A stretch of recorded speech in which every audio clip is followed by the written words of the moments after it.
미가서 7장 1절부터 6절까지의 말씀 함께 합독하십니다. 시작. 재앙이로다 나여 나는 여름 과일을 딴 후와 포도를 거둔 후 같아서 먹을 포도송이가 없으며 내 마음에 사모하는 처음 익은 무화과가 없도다. 경건한 자가 세상에서 끊어졌고 정직한 자가 사람들 가운데 없도다. 무리가 다 피를 흘리려고 매복하며 각기 그물로 형제를 잡으려 하고 두 손으로 악을 부지런히 행하는도다.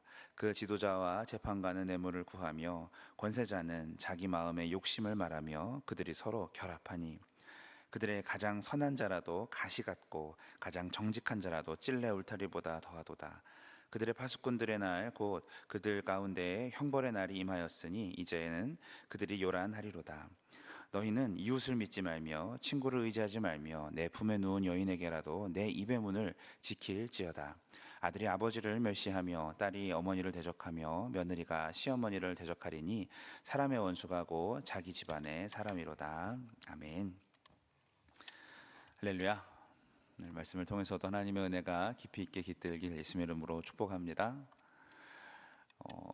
남유다 왕국, 그러니까 북이스라엘 남유다 그 왕국들을 보면서 선지자들 이름이 나올 때는 예레미야를 기준으로 보시면 좀 쉽습니다. 예레미야는 그 마지막 멸망하는 남유다의 다섯 왕조죠. 요시야, 여호아스, 여호아김, 여호야긴, 그 다음에 시드기야, 이렇게 5명.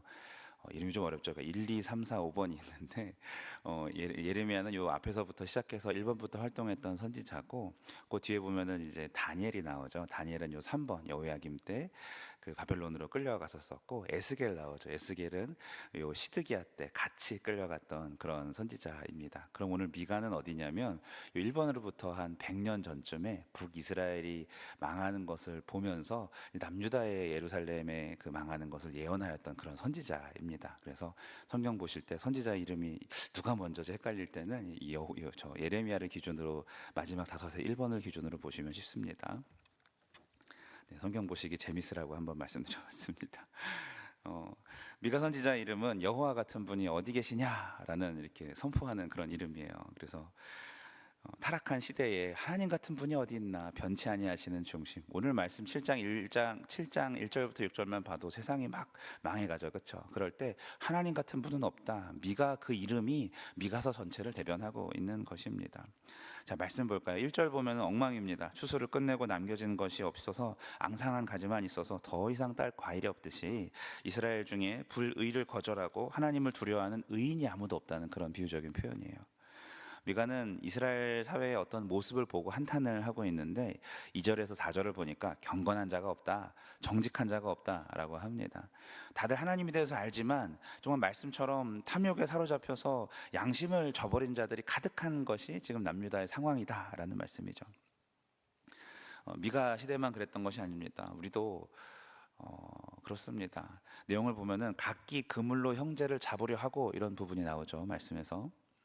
우리는 늘 이런 시대를 살아갑니다. 마지막 때라서 더 그런 것 같아요. 좀 편가르기 좋아하고 갈라진 안에서도 또 갈라지는 것이 우리 사람들입니다.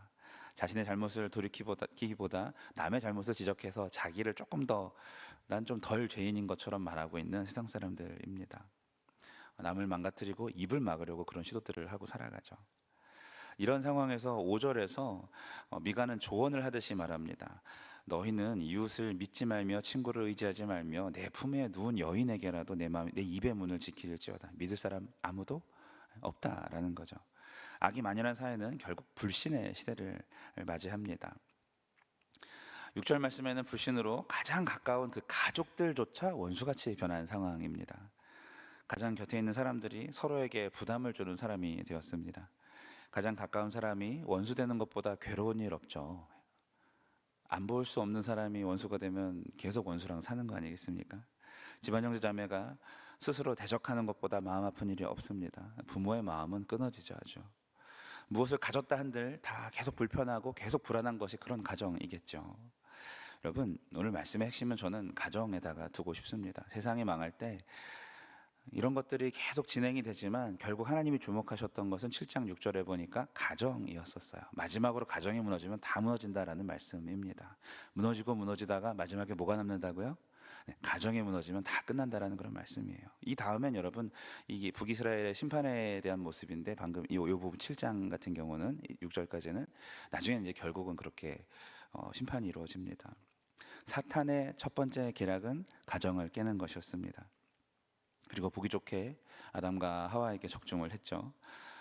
우리가 마지막 때는 노아의 때와 같다고 하였는데 동일하게 계속해서 가정이 깨지는 것을 보게 될 것입니다.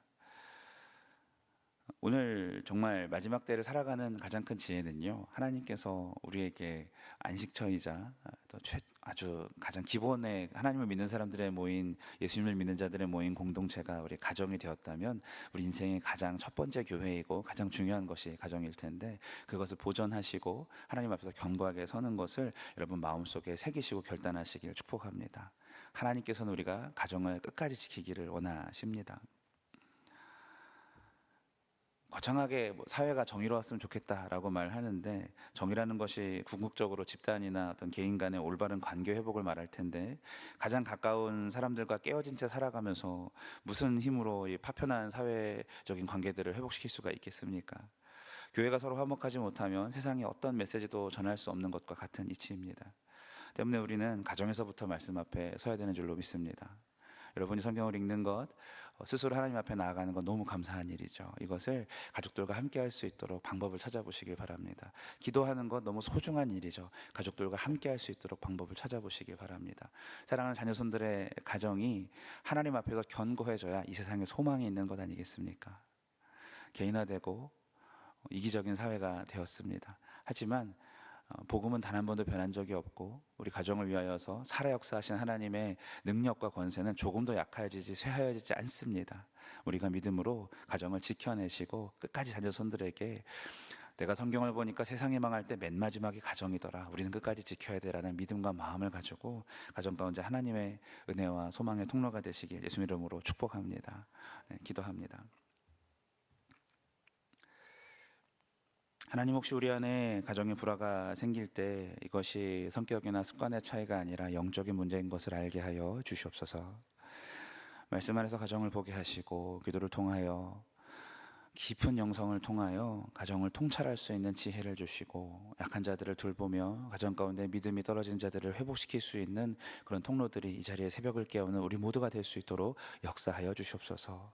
혼탁한 시대에 여호와 같은 분이 누구냐 라고 말하는 이 미가의 이름과 같이 우리의 신앙이 하나님의 살아계심을 가정 가운데서 대면할 수 있도록 인도하여 주시옵소서. 예수 그리스도 이름으로 기도합니다. 아멘. 주신 말씀을